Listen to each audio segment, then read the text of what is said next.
Ramadan tiba, Ramadan tiba, Ramadan tiba. Marhaban ya Ramadan, marhaban ya Ramadan, marhaban ya Ramadan, marhaban ya Ramadan. Bismillahirrahmanirrahim. Assalamualaikum warahmatullahi wabarakatuh.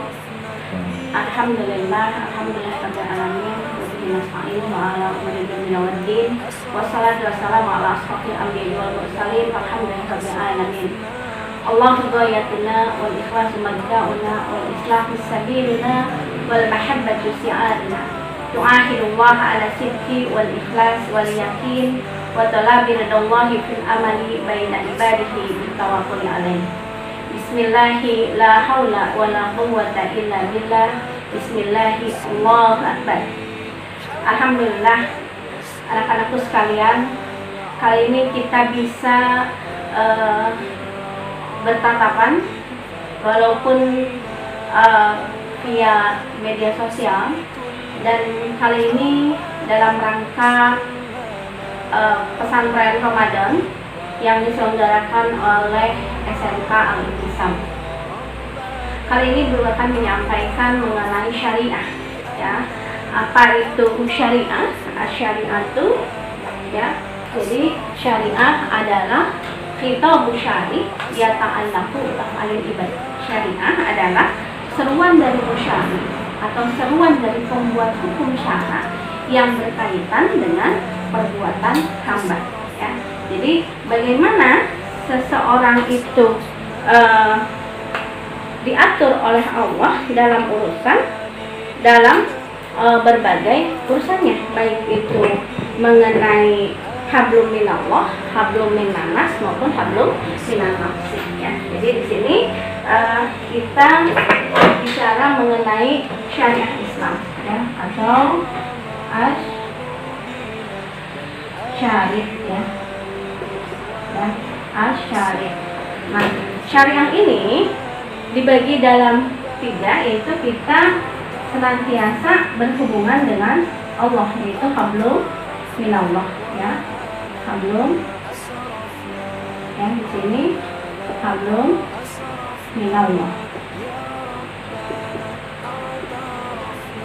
Nah, hablum minallah ini yaitu hubungan diri dengan Allah, hubungan manusia dengan Allah, ya, terdiri dari akidah, ya, akidah atau keimanan, ya, dan kemudian juga ibadah, ya. Nah, kemudian selain kita juga diharuskan untuk berhubungan dengan Allah, maka kita juga berhubungan dengan manusia atau hablum minannas, ya, hablum minannas.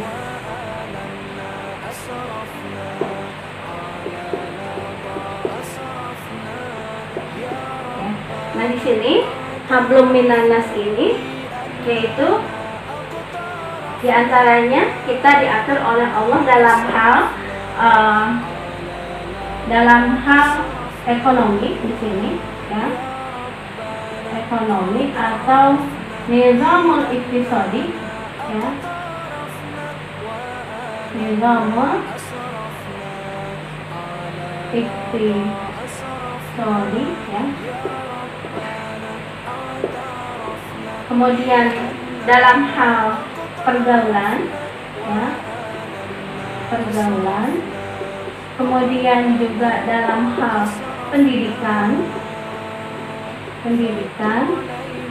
kemudian juga dalam hal ekonomi, pendidikan, ya, pergaulan, kemudian juga sosial, ya, sosial atau ijtima, ya, ijtima. Kemudian juga politik, kemudian juga kenegaraan, kemudian juga sanksi hukum,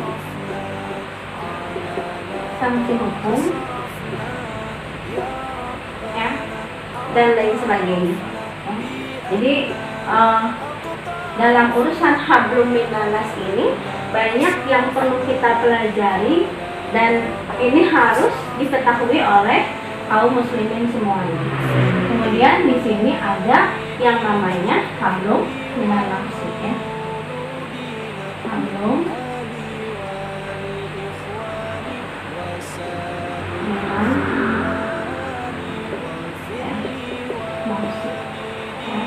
atau di sini hubungan manusia dengan dirinya sendiri.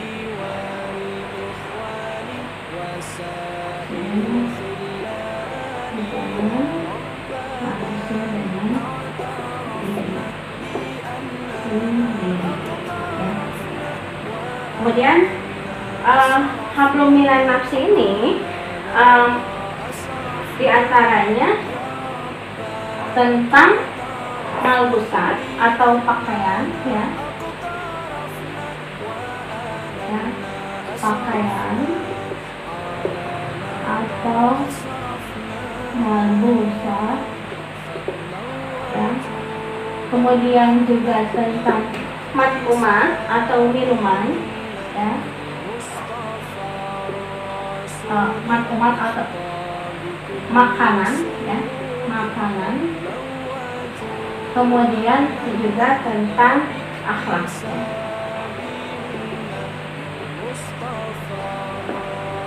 Ya. Nah ini, nah kita bicara di sini, ya, di dalam hablum minallah, hablum minanas, dan hablum minanas ini. Bagaimana manusia diatur di dalam segala hal, dan ini anak sebelum balik itu harus sudah mengetahui berbagai bidang ilmu ini. Kenapa? Karena kita senantiasa berhadapan dengan hal tersebut. Misalnya dalam hal akidah, ya, hal akidah itu ya, akidah adalah antuk minabillah wa malaikatihi wa kitabihi wa rusulihi wal yaumil akhiri wa qadarihi bi khairihi wa syarrihi. Engkau iman kepada Allah, iman kepada malaikat, iman kepada kitab, iman kepada rasul, iman kepada hari akhir, iman kepada qada maupun qadar, baik maupun buruk itu dari Allah. Ya. Jadi bagaimana seseorang itu harus senantiasa mengikatkan diri atau terikat kepada Allah. Kemudian juga dalam hal ibadah banyak di sini ada ibadah mahdhah, ya, ibadah mahdhah maupun ibadah ghairu mahdhah, ya, ghairu mahdhah. Ibadah ghairu mahdhah, ibadah mahdhah ini ibadah yang sudah ada ketentuannya dari Allah, gitu ya.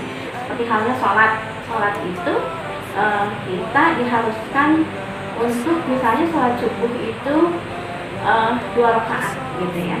Jadi enggak, subuh misalnya masih kuat, kita harusnya lebih dari 2, tidak seperti itu. Jadi kalau Allah perintahkan 2 ya 2, gitu ya. Allah perintahkan mulai dari takbiratul ihram hingga salam, maka itu yang kita lakukan, gitu ya. Jadi harus sudah ada ketentuannya. Nah kemudian diantaranya juga ibadah selain ibadah mahdhah, selain salat juga saum, seperti apa yang sudah kita lakukan. Bagaimana kita saum ini supaya tidak hanya sekedar menahan lapar dan haus, tetapi bagaimana kita menggunakan waktu saum kita ini supaya menjadikan ibadah kita adalah ibadah yang terbaik di bulan yang baik ini. Apalagi kita berhadapan dengan saat ini wabah, ya, wabah corona, sehingga kita diharuskan untuk di rumah, gitu. Maka bagaimana itu kita gunakan sebaik-baiknya untuk senantiasa mendekatkan diri kepada Allah, ya. Kita tingkatkan membaca Al-Qur'annya, kita kuatkan juga mengenai sholat wajib dan sholat sunnahnya. Bagaimana kita berkumpul dengan keluarga dengan melaksanakan tarawih bersama keluarga. Sungguh indah kan? Gitu. Jadi bagaimana suasana seperti ini kita manfaatkan untuk lebih mendekatkan diri kepada Allah, kemudian juga berkumpul bersama keluarga, semakin dekat dengan keluarga sehingga kita bisa menyelesaikan berbagai masalah dengan penuh ketenangan. Karena apa? Karena mengikuti dengan keimanan kepada Allah. Ya. Kemudian juga diantaranya, ya, kita juga berhadapan dengan nanti zakat, ya. Jadi zakat ini juga merupakan ibadah mahdoh karena zakat ini ada ketentuannya. Misalnya zakat fitrah itu 1 tahun, tiap tahun, ya, itu dilaksanakan misalnya dengan menggunakan bahan makanan pokok, misalnya seperti itu, ya. Jadi ini sudah ada ketentuannya dari Allah, gitu ya. Kemudian juga mengenai atau di bulan Saum ini sudah setahun misalnya digunakan untuk zakat, ya. Kesempatan saat ini semakin banyak orang yang sekarang terdampak misalnya, ya, di mana seseorang yang berzakat itu harus nisab dan haul, ya. Jadi nisab itu sudah sampai batas zakat, ya, misalnya 80 gram emas, atau juga haul itu 1 tahun, ya. Harta itu sudah tersimpan misalnya berupa uang atau berupa emas, gitu ya. Jadi ini sudah ada ketentuannya dari Allah, ya. Kemudian juga tadi disampaikan puasa, sholat, zakat, ya. Kemudian juga haji, itu sudah ada ketentuannya dari Allah. Di antaranya di bulan haji tentunya, ya. Nah, kemudian ibadah ghairu mahdoh. Kalau ibadah ghairu mahdoh ini ibadah yang manusia bisa bisa dia dari sisi tata caranya, gitu ya, sesuai dengan kemampuan dia. Misalnya saat ini, ya, tentang dakwah kita nggak bisa nih, gitu ya, berkuar-kuar di muka podium, gitu ya, berkumpul, gitu. Kemudian biasanya kita itu mengikuti kultum setelah melakukan sholat tarawih, gitu ya. Saat ini kita nggak bisa melaksanakan itu, maka disinilah saatnya kita menggunakan sosial media. Jadi alhamdulillah kita difasilitasi dengan sosial media, di mana hampir semua anak, ya, teman-teman kalian, semua anak sekolah itu memegang KPN, memegang hijabnya, gitu. Sehingga itu digunakan untuk ibadah kepada Allah, diantaranya untuk berdakwah, gitu ya, juga untuk silaturahmi, saling mengingatkan di dalam kebaikan, gitu ya.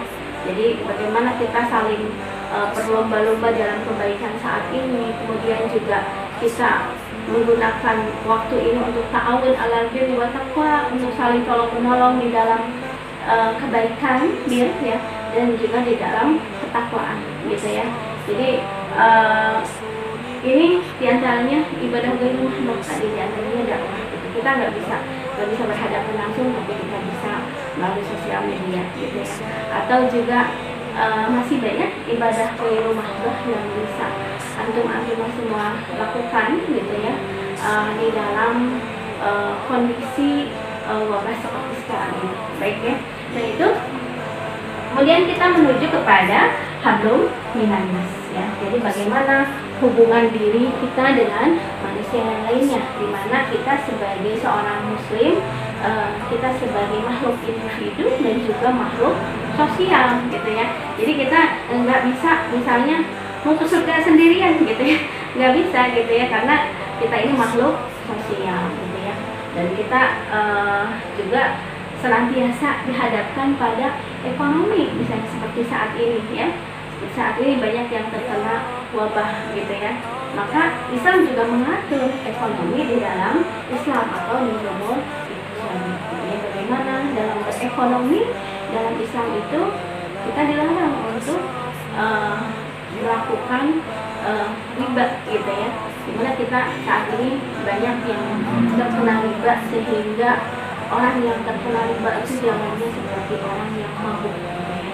Kemudian juga bagaimana Allah juga mengazab orang yang melakukan riba itu ya, seringan-ringannya dosa riba itu dia seperti menzinahi dirinya sendiri, atau misalnya dia seperti berzinah dengan 30 mertuanya. Nauzubillah. Nah, bagaimana semoga kita semua dijauhkan dari ekonomi yang riba gitu ya. Kemudian juga dalam pergaulan, subhanallah, kita diatur gitu ya dalam Islam itu mengenai pergaulan gitu ya. Bagaimana laki-laki dan wanita terpisah ya, seperti kalian semua di kelas ya selama ini, bagaimana laki-laki misalnya di kiri ya, atau wanita di kanan gitu ya, atau misalnya laki-laki itu senantiasa di depan ya, wanita itu di belakang, sehingga mata kita terjaga, hati kita terjaga, dalam menuntut ilmu juga kita lebih fokus gitu ya, tidak terganggu dengan masalah pergaulan bebas, karena itu akan ketika berkumpul itu sulit untuk menjaga, tapi dengan keimanan kita berupaya untuk menjaga hubungan lawan jenis tadi, sehingga kita menjauhkan gitu ya, dan dengan kita melaksanakan pergaulan itu menurut Islam atau nizamul ijtima gitu ya dengan baik, bagaimana kalian semua itu terhindar dari perbuatan zina misalnya ya, jangan sampai anak sekolah gitu ya hamil ya, karena yang namanya hubungan suami istri, yang namanya pacaran itu sebenarnya hanya untuk suami istri gitu ya, jadi bukan untuk kalian yang masih remaja gitu ya, karena kalau sudah kejadian masya Allah ya, bingung, makanya dalam Islam hukumannya sangat berat, itu termasuk penghinaan gitu ya, jadi dalam Islam itu harus dirajam gitu ya orang yang melakukan zina, atau juga harus dijilid misalnya ya, untuk yang suami ya, untuk yang belum menikah atau yang sudah menikah misalnya itu dilempar batu gitu ya, sehingga tidak ada lagi gitu ya orang yang mau melakukan zina. Sekarang kan perzinahan itu merajalela gitu. Seandainya Islam itu ditegakkan, maka tidak lagi banyak orang yang melakukan itu gitu ya, apalagi kalian yang masih remaja gitu ya, saatnya untuk menuntut ilmu Islam gitu ya, bersekolah, maka bagaimana itu dilakukan dengan sebaik-baiknya. Dan kemudian juga kita juga bicara tentang pendidikan ya. Pendidikan di dalam Islam itu adalah berbasis akidah, di mana setiap pelajaran itu dikaitkan dengan keimanan kepada Allah, sehingga semakin banyak kalian menuntut Islam, menuntut ilmu Islam, semakin beriman kepada Allah, bukan malah menjauhkan diri dari Allah gitu ya, masya Allah ya. Nah kemudian juga dalam sosial juga Islam mengatur gitu ya. Kemudian juga dalam hal politik, di mana yang namanya politik itu adalah ada tuh su'unil ummah dakhiliyah wa kharijiyah gitu ya, pengaturan urusan umat baik dalam maupun luar negeri gitu ya. Jadi kita semua diatur bagaimana, seperti halnya dalam hal kecil gitu ya, kalian sebelum berangkat sekolah bagaimana harus mempersiapkan pakaian, mempersiapkan sepatu, mempersiapkan buku pelajaran untuk hari ini gitu ya. Itu adalah riayah, pengaturan gitu ya. Kemudian juga dalam hal yang lebih besar lagi di kelas, bagaimana ketua kelas itu mengatur teman-temannya gitu ya, supaya tidak terkena pergaulan bebas, supaya belajar itu fokus gitu ya. Kemudian juga ada yang mengurus misalnya masalah maliyahnya, keuangannya, kebersihannya gitu ya, supaya senantiasa kebersihan itu terjaga di kelas gitu ya. Kemudian juga bagaimana supaya kondusif ketika guru datang gitu ya. Nah, itu termasuk politik juga, itu pengaturan urusan umat gitu. Maka bagaimana kita juga mengetahui hal itu gitu, sebagai seorang pelajar gitu ya, sehingga apa yang kita lakukan itu betul-betul sesuai dengan apa yang telah diturunkan oleh Allah, atau yang Allah ridhoi gitu ya.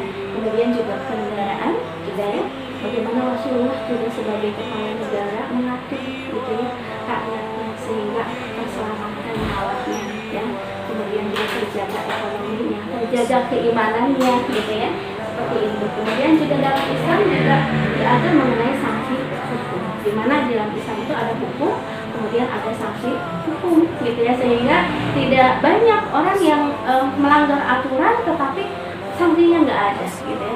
Tapi dalam Islam itu ketika seseorang itu melanggar aturan senantiasa langsung ada sanksinya gitu, sehingga setiap pelanggaran itu langsung diselesaikan ya. Kemudian juga masih banyak gitu ya yang harus kalian ketahui sebagai seorang muslim atau muslimah atau sebagai remaja gitu ya, sehingga siap menyongsong masa depan, siap menghadapi hidup dan kehidupan ini ya. Selain hablum minan juga kita berbicara hubungan antara diri manusia dengan dirinya ya, yang berkaitan dengan pakaian gitu ya. Bagaimana kita berpakaian itu harus senantiasa sopan gitu, terdiri dari dua helai gitu ya, himar gitu penutup kepala di mana dihamparkan ke kepala, kemudian juga jilbab gitu ya, yang jilbab itu menutupi seluruh tubuh ya gitu ya, kecuali ada wajah gitu, kecuali wajah dan telapak gitu ya. Kemudian juga diatur mengenai makanan, gimana kita supaya sehat itu sebagai pelajar menjaga makanannya itu supaya halalan thayyiban gitu ya. Jadi bukan cuma halal, dia juga harus thayyib gitu ya. Makanya kan kalau sekarang kita lihat bagaimana di Cina itu mereka makan tikus mentah gitu ya, na'udzubillah gitu ya. Makanya Islam itu sungguh bersih gitu karena diatur oleh Allah gitu ya. Kemudian juga masalah ya, gitu ya, bagaimana kalian menjaga gitu ya perbuatan itu sehingga yang ada di permukaan bumi itu hanya kebaikan dan kebaikan saja gitu ya, bukan yang ada itu kerusakan. Mungkin itu dari Ibu dalam acara pesantren Ramadan ini, mudah-mudahan bermanfaat untuk kita semua ya. Kita berdoa alhamdulillah ya. Assalamualaikum warahmatullahi wabarakatuh.